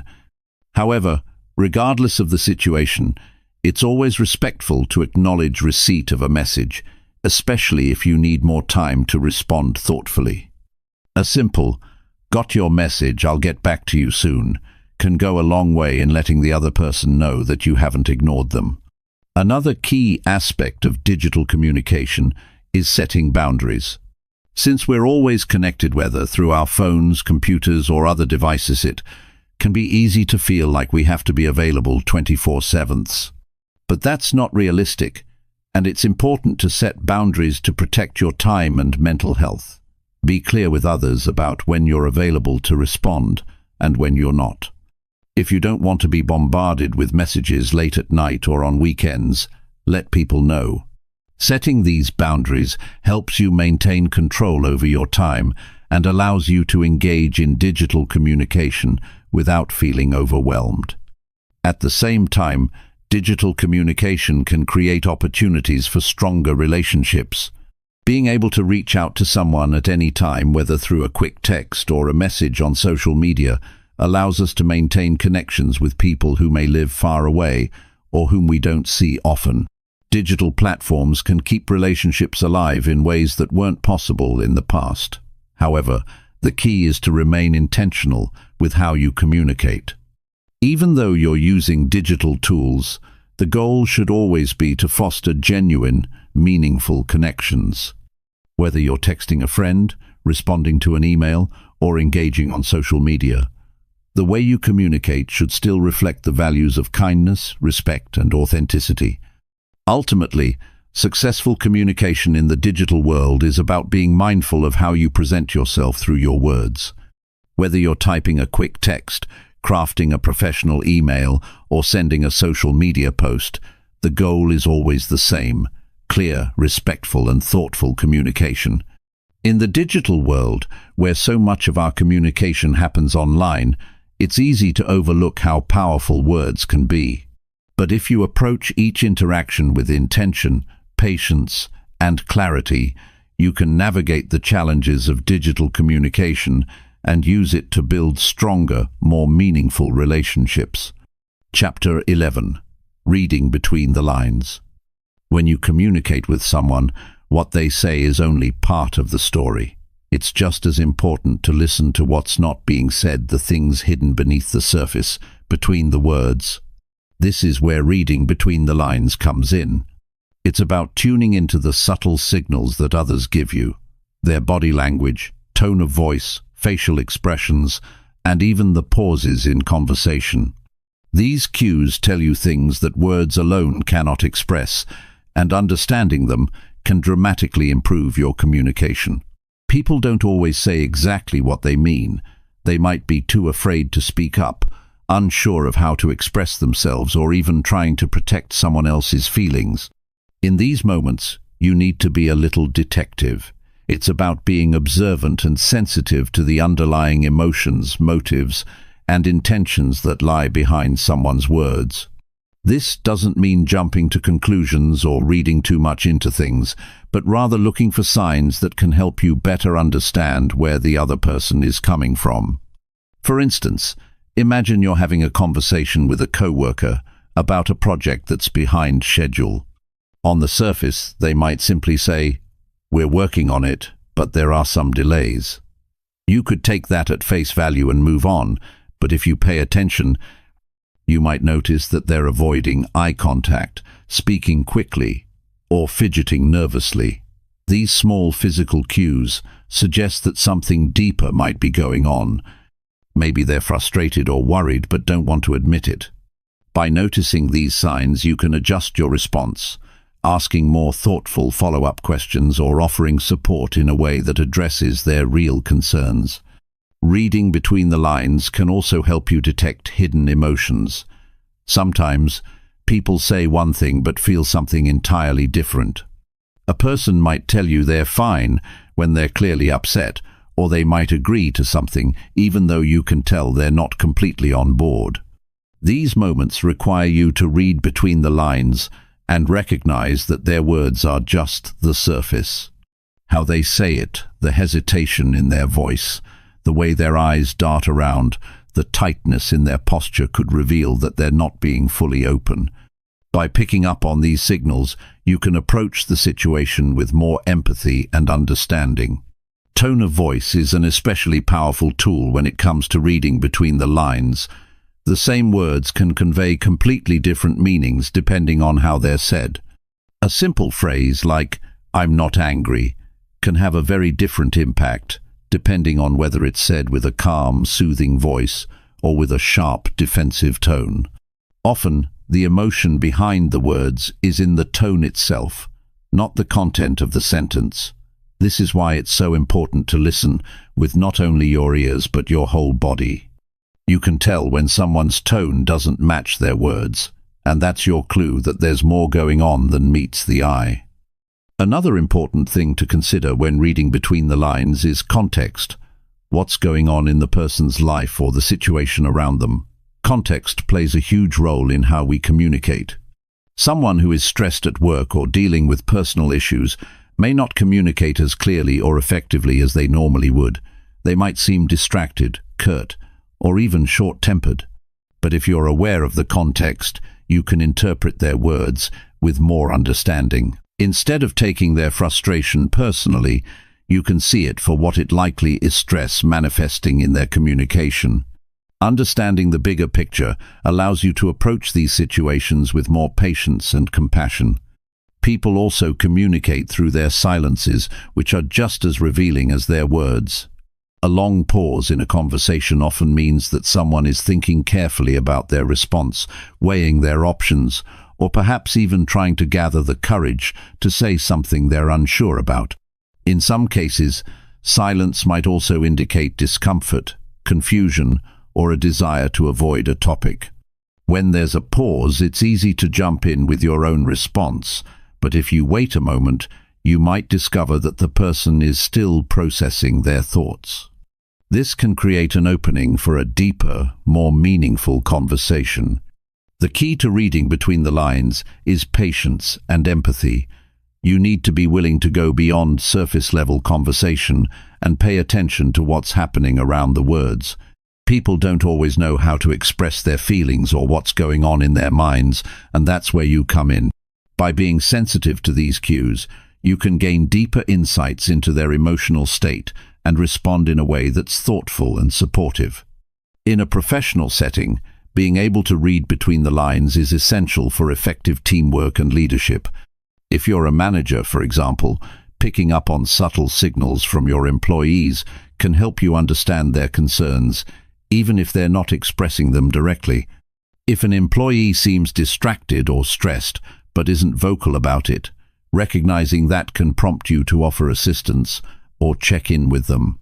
It shows that you care about more than just the work they produce. You care about their well-being.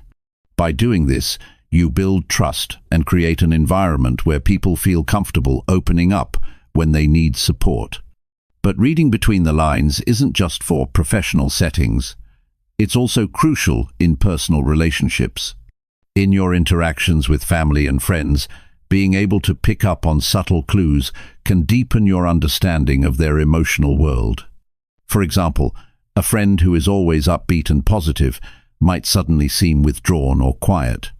On the surface, they may say everything is fine, but by noticing their change in energy, you can ask more gently, "Is everything okay? You seem a little off today." This not only shows that you're paying attention, but it also offers them a chance to share their thoughts and feelings, even if they're hesitant to do so. Being sensitive to the subtext of conversations also involves being aware of your own reactions. Sometimes we interpret others' words through the lens of our own emotions and biases. If you're feeling anxious or defensive, you might read a neutral comment as critical or dismissive. This is why it's so important to stay grounded and try to separate your emotional state from the conversation. When you're calm and open, you're more likely to see the situation clearly and understand the other person's true intent. To be effective at reading between the lines, you have to cultivate a certain level of awareness. Awareness of the person you're speaking to, their body language, tone, and the context of the conversation. Awareness of your own emotions and biases.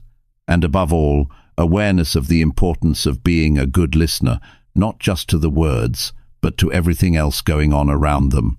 When you read between the lines, you don't just listen to what someone is saying, you listen to what they're not saying. You notice the things they might not even realize they're revealing through their body language, silence and tone. And with that understanding, you can communicate in a way that's more thoughtful, compassionate, and aligned with their true needs. Chapter 12. Giving feedback that helps. When it comes to giving feedback, many people approach it with a sense of trepidation. No one likes to feel criticized, and no one enjoys delivering negative feedback either. But the reality is, feedback when delivered correctly can be one of the most powerful tools for growth, improvement, and stronger relationships. The challenge is learning how to give feedback in a way that is constructive, helpful, and promotes positive change, without causing defensiveness or discouragement. The first thing to understand about giving effective feedback is that it's not about the person, it's about the behavior or the action. When feedback is given as a judgment of someone's character, it often leads to hurt feelings and resistance. However, when it focuses on actions or outcomes, it's easier for the person receiving the feedback to see it as something they can change or improve. For example, instead of saying, "You're always late," which might feel like an attack on someone's character, it's better to say, "I've noticed you've been coming in after the start of the meeting recently. Is there something going on that we can address?" This shifts the conversation from being about the person's flaws to addressing a specific behavior that can be improved. Clarity and specificity are key.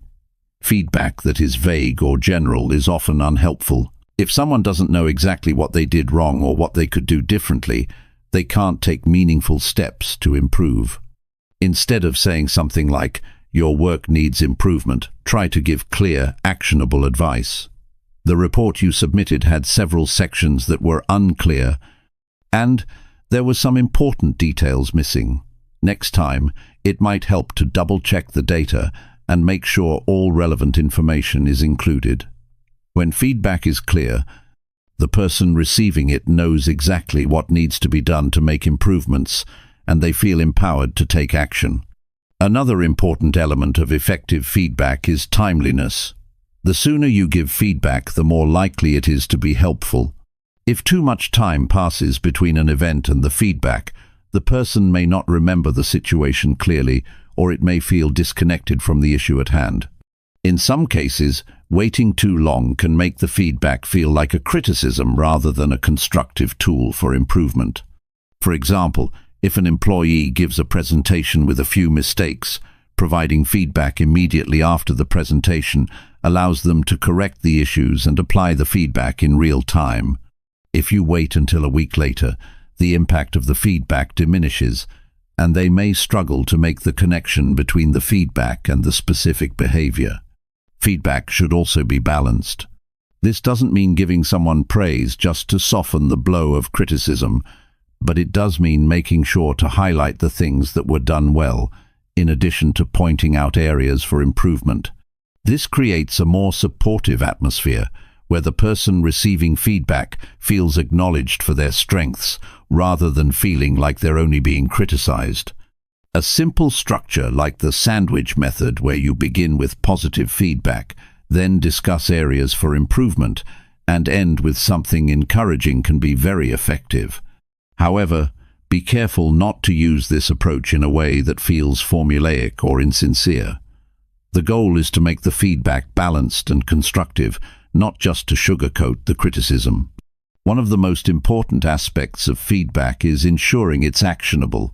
It's easy to say, "You need to improve your communication skills," but it's much more helpful to say, "It would be great if you could speak more slowly in meetings," and make sure to summarize key points to help everyone follow along. This type of feedback gives the person clear steps they can take to make improvements. The more specific you can be about what they need to change and how they can go about doing it, the more likely they are to make those changes successfully.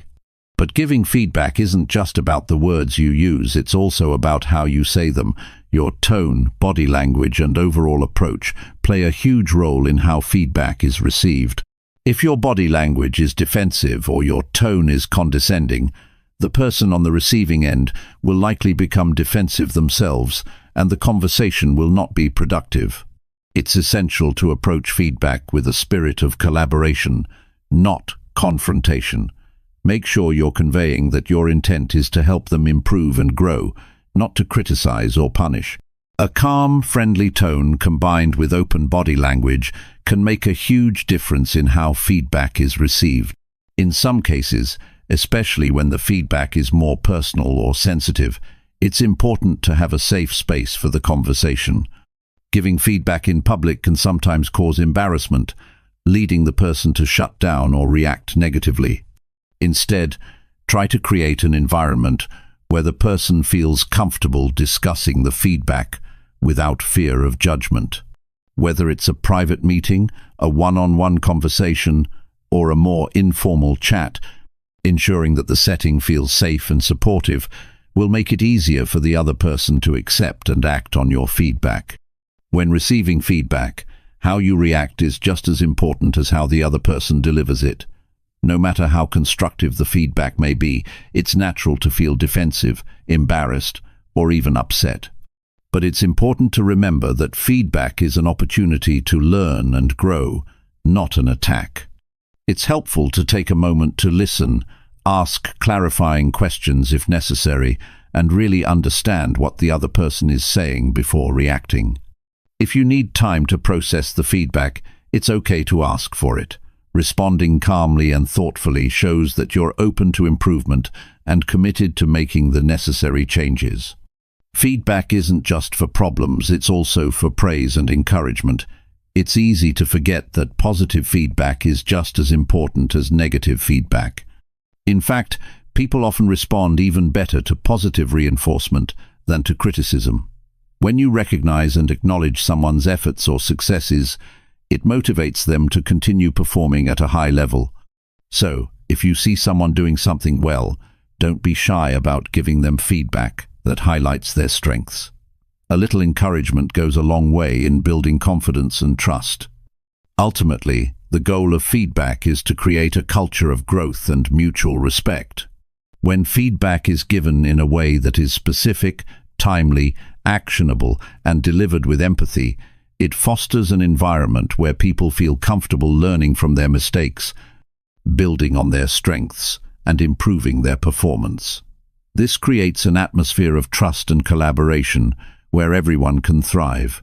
By focusing on both the positives and areas for improvement, feedback can become a powerful tool for continuous development and stronger relationships, whether at work, at home, or in any other area of life. Chapter 13. Telling stories people remember. Telling stories has always been a powerful way to connect with people.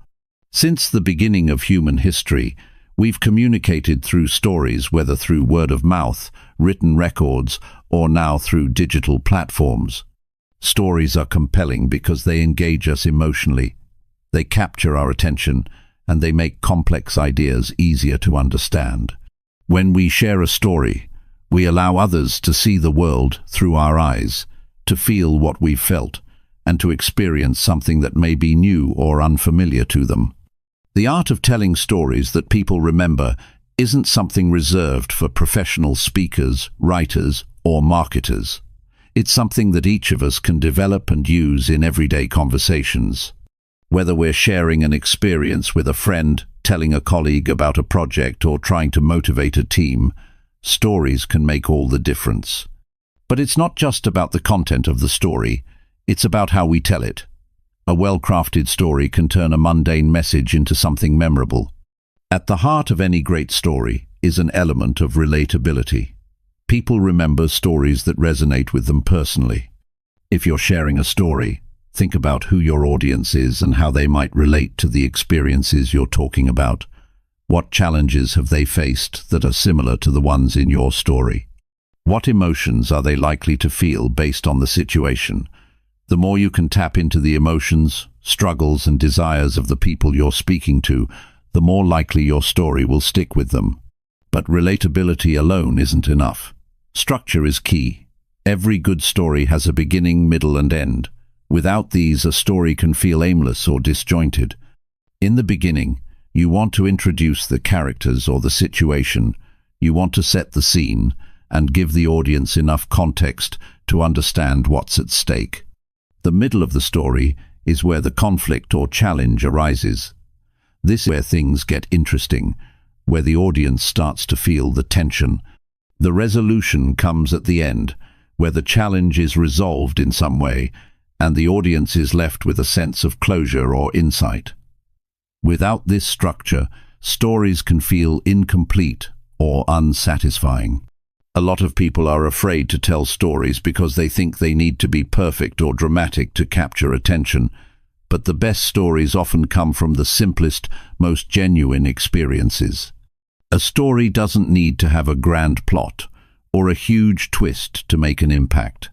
Sometimes the most powerful stories come from everyday moments. Think about the last time you had a conversation with a close friend or family member. It wasn't about grandiose events, but rather the small, relatable details that made the story meaningful. When you tell a story that's rooted in authenticity, people can connect with it in a way that feels real. One key aspect of effective storytelling is the use of details. Details bring your story to life, making it more vivid and engaging. Instead of simply saying, "It was a difficult situation," describe what made it difficult. What did you feel? What did you see? What were the stakes? The more sensory details you add, what you heard, saw, or even smelled, the more your audience will feel like they were there with you. A story with rich details feels more alive, more real, and more compelling. However, while details are important, it's also essential to keep the story focused. It's easy to get carried away with too many tangents or unnecessary information. A good story has a clear point or message, and every detail should serve to support that message. If something doesn't add to the story or help move it forward, it's better to leave it out. People appreciate stories that get to the point and don't waste time. That doesn't mean you shouldn't be descriptive or engaging, just be mindful of what matters and what doesn't. Another important element of storytelling is emotion. Emotions are what make a story memorable. People remember how you made them feel, even more than they remember what you said. When you tell a story that evokes emotion, whether it's joy, fear, sadness, or excitement, you're tapping into something deeper than just the facts. Emotion connects people on a human level. It makes them feel something that resonates with them long after the conversation is over. As you tell your story, don't be afraid to show vulnerability. Vulnerability is one of the most powerful tools in storytelling. When you're open and honest about your struggles, failures, or moments of doubt, people can relate to you in a way that they can't if you're only sharing successes. Vulnerability humanizes you and makes you more approachable. It creates a sense of trust and connection. And often, these are the stories that people remember the most, the ones where you show who you really are, rather than just the polished version of yourself. Another aspect to consider is timing. The best stories are told at the right time. If you're telling a story in a conversation, it should fit the moment. Don't force a story into a situation where it doesn't feel natural. The flow of a conversation matters.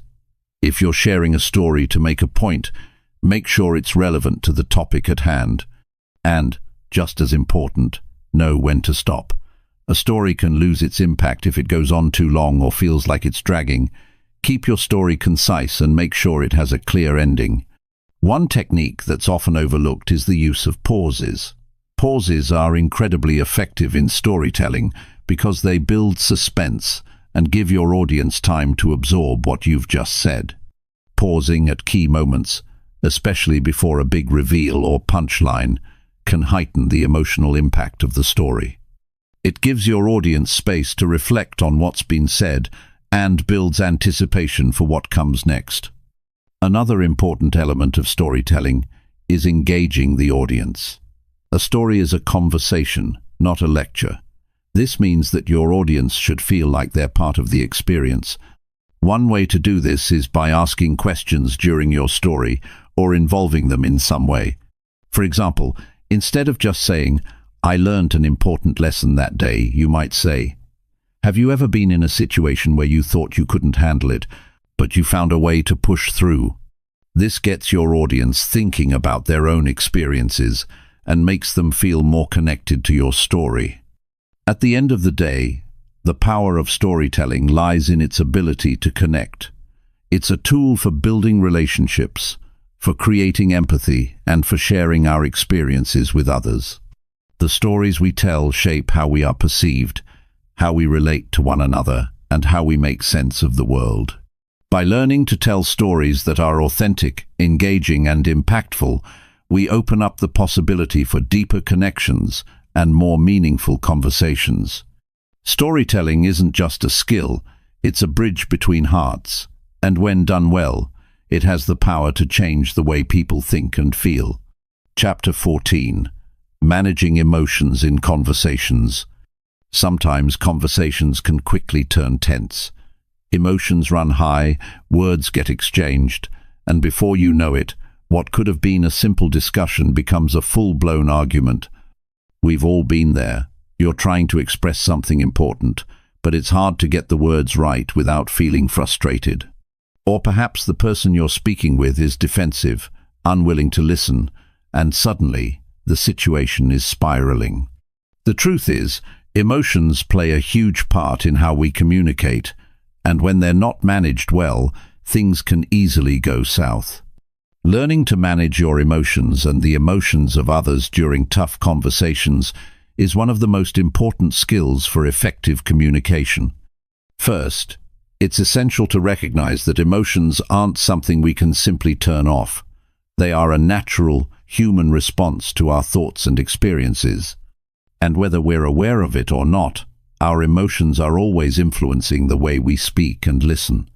What happens in a difficult conversation is that our emotional reactions often take over, making it harder to think clearly and respond rationally. In those moments, it's easy to get defensive, angry, or upset, and that usually only escalates the conflict. But if we can pause and take a step back, we have the chance to regain control of the situation. One of the first steps in managing emotions in conversations is becoming aware of how we feel. It sounds simple, but how often do we actually stop and check in with ourselves before reacting to something someone else has said? It's so easy to get swept up in the moment, but when we can pause and identify what we're feeling, whether it's frustration, anxiety, or even excitement, it gives us the space we need to respond more thoughtfully. For example, if you feel yourself getting angry, instead of reacting immediately, take a deep breath. Recognize that the anger is there, but that it doesn't have to control your response. Acknowledging your emotions gives you the power to decide how to respond, rather than letting your feelings dictate your actions. It's also important to recognize that emotions aren't just internal. They're often visible to others through our body language, tone of voice, and facial expressions. You might feel calm on the inside, but if your arms are crossed, your voice is sharp, or you're avoiding eye contact, the other person will pick up on that. They'll interpret your behavior as defensive or closed off, even if that's not your intention. Being aware of these nonverbal cues can help you manage the message you're sending. When you feel emotions starting to rise, try to keep your posture open, your tone neutral, and your facial expressions soft. It's not always easy, but it can make a huge difference in how the conversation unfolds. Another way to manage emotions in tough conversations is to practice active listening. Often, when emotions run high, we stop listening and start thinking about what we're going to say next. We're too focused on defending our own point of view that we fail to truly hear the other person's perspective. This creates a barrier between you and the person you're speaking with. Instead of trying to form a response while they're talking, focus entirely on what they're saying. Listen to understand, not to react. This can lower the emotional intensity of the conversation because it shows the other person that you care about their thoughts and feelings. When they feel heard, they're less likely to escalate the conversation, and you can both work toward a more productive outcome. Another tactic to manage emotions is empathy. When you understand where the other person is coming from, it becomes easier to keep your emotions in check. Try to put yourself in their shoes and imagine what they might be feeling. If someone is upset, it might not be about you. It could be because of a personal struggle they're dealing with, or they may feel unheard or dismissed. When you approach the conversation with empathy, it's easier to stay calm and respond with compassion, even if you don't agree with everything they're saying. Sometimes, no matter how hard we try, the conversation simply becomes too heated. When this happens, taking a break can be one of the most effective tools for diffusing the situation. There's no shame in pausing the conversation and saying, "I think we both need a moment to cool off." Stepping away from the situation gives both people the opportunity to gather their thoughts, calm down, and return to the conversation with a clearer mind. This is especially important if emotions are starting to get the best of both parties. It's often the case that the conversation will be more productive once both people have had time to reflect on what's been said and what they want to achieve. Another way to manage emotions is through positive self-talk. It's easy to get caught up in negative thinking when we feel emotionally triggered. We might start thinking, "This person is never going to understand me," or "I'm just wasting my time." These thoughts can make it harder to stay calm, and they can also make the situation feel more personal than it actually is. Instead of falling into these patterns of negative thinking, try shifting your internal dialogue. Remind yourself that this is just a conversation, that it's okay to disagree, and that staying calm will help you communicate more effectively. You don't have to win every argument or convince the other person that you're right. Focus on finding a solution or understanding the other person's perspective. Managing your emotions doesn't mean you have to suppress them. It's not about pretending that you're fine when you're not. Rather, it's about channeling those emotions in a way that doesn't derail the conversation. When you feel frustrated or upset, express that in a constructive way. Instead of saying, "You always do this," try something like, "I feel frustrated when this happens because it makes it hard for me to communicate." By framing your emotions in terms of how they affect you, rather than blaming the other person, you open the door for a more productive dialogue. Sometimes the best way to manage emotions is simply to stay present. When things get emotional, our minds often race ahead, imagining all sorts of outcomes and possibilities. This can make it harder to stay grounded in the present moment, which is essential for effective communication. Focus on the here and now, and the conversation at hand, on what's being said, and on the solutions you're trying to find together. Staying present will help you keep your emotions in check and maintain a clear head throughout the exchange. Difficult conversations are a natural part of life. No one enjoys them, but they are often necessary for growth and progress, whether in personal relationships or professional settings. By learning to manage emotions, both your own and others, you can ensure that these conversations remain productive and respectful. When emotions are handled well, it becomes easier to communicate honestly, solve problems, and build stronger, more meaningful connections with the people around you. And in the end, that's what effective communication is all about. Chapter 15. Sometimes silence is the best response. There's a lot of power in silence. In the rush to always say the right thing, to keep the conversation going, we often overlook the strength that comes from pausing and giving space. Silence can be a powerful tool, especially in tough conversations or when emotions run high. At times, it's more than just not speaking. It's an intentional pause that allows both you and the other person to reflect, digest, and perhaps reconsider what's been said. Knowing when to be silent is just as important as knowing when to speak.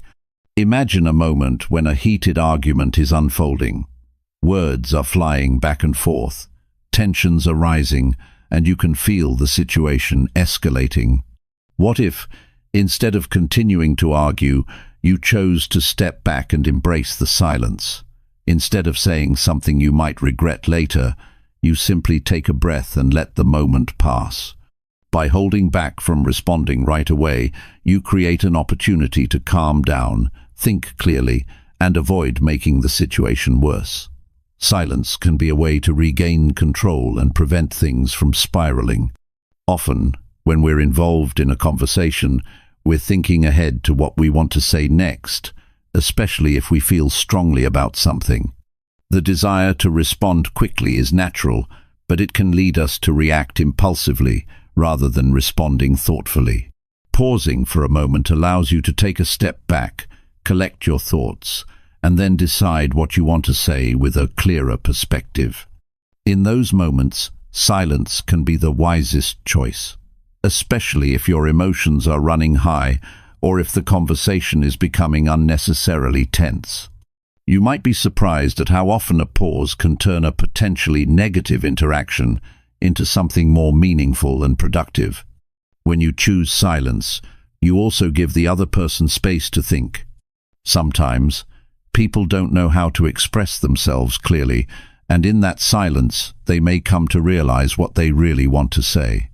It's easy to get caught up in the need to fix the situation or find a resolution right away. But the truth is, some answers need time to surface. Silence allows both parties to reflect and think before reacting. And when both sides have that opportunity, it often leads to more thoughtful, less reactive communication. There's also something deeply respectful about silence in conversation. It shows that you value the other person's thoughts and feelings. Instead of talking over them or cutting them off, you let them speak at their own pace, giving them the room they need to express themselves fully. Sometimes, when we're talking with others, we become so eager to share our point of view that we forget to listen. A moment of silence can be the most respectful thing you can offer in an exchange. It lets the other person know that their words matter. Silence can also create a sense of comfort. Imagine sitting with a close friend or family member in complete silence, but feeling completely at ease. There's no need for constant chatter, no pressure to fill the space with words. This type of silence is a quiet form of connection. It's the kind of silence that doesn't need to be uncomfortable because it's built on trust and understanding. It's the same kind of silence that can exist between two people who've shared a long day together, not needing to speak to feel close. In the right context, silence isn't an absence of connection. It's a space where both parties can simply be without the pressure to perform in a conversation. In a tough conversation, silence can help you avoid saying things you might later regret. We've all had moments when we've let words slip out in the heat of the moment, words that we wish we could take back. Silence is a safeguard against that. Instead of reacting impulsively, a moment of stillness gives you the chance to process your feelings and choose your response carefully. It's easy to think that saying something immediately will help resolve a situation, but sometimes the best resolution comes from giving things time to settle. By holding your tongue, you create space for yourself and for the other person to approach the situation with a clearer mind. One of the most profound aspects of silence is its ability to change the dynamic of a conversation. Sometimes, when we're speaking with someone who's upset or angry, they might be expecting us to react in a certain way.